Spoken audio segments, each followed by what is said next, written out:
Do you know why Bart is always spoofing Homer? The episode begins with Marge telling Homer to pick up Bart before he leaves the house.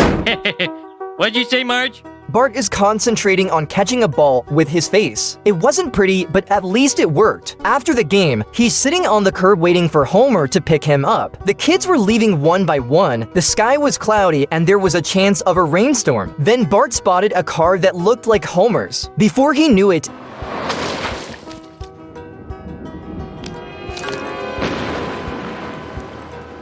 Bart had to find a place to get out of the rain, but just as he passed, he was struck by lightning. Homer was still lying on the couch watching TV. I don't know how long it took. He finally remembered that he had forgotten something. A player named Bart came on the TV. The whole world was chanting that name. Even so, he couldn't remember. He was so upset. Homer fell asleep thinking about it in his dream. He went to the soccer field to pick up Bart, only to find that he had already turned into a white bone. The pain of losing his son woke Homer up in a flash. What? He didn't have time to get dressed. He rushed downstairs. He drove to the stadium. Hey, boy. How was soccer practice? Bart got in his car and didn't say a word. Homer sheepishly took out a piece of cake to cheer Bart up. The car passed over a rock, and the cake went straight to Bart's head. Homer starts to argue that he didn't mean to do it, but his words made Bart even more angry.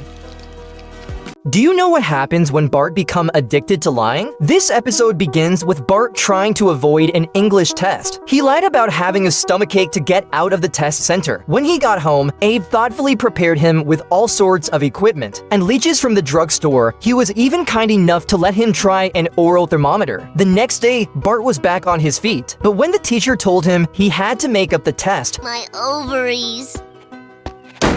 Abe come and take him home. He asked Bart if he'd ever heard the story of the wolf. I glanced at it. Boy Cries Wolf has a few laughs. I forget how it ends.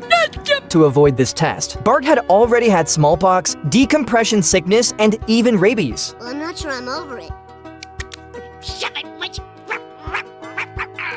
But the teacher wasn't going to give him any more excuses this time. He was left alone in the hallway to complete the test. The circus was in the process of selecting the right animals for the show. This Alaskan timber wolf weighs 216 pounds. His jaws can penetrate a parking meter in an instant. He'll be thrilled by the loud noise at the drop of a hat. Krusty creates a cacophony of sounds and lights. The coyote was so frightened, he broke free and fled. He made it all the way to Springfield Elementary, and he happened to find Bart.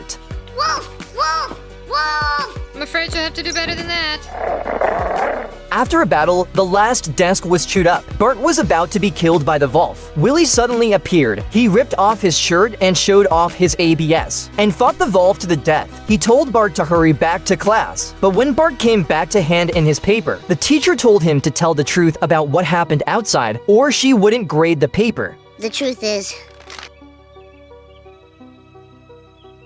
there was no wolf. I faked the whole thing. I'm just gonna lie on the floor now.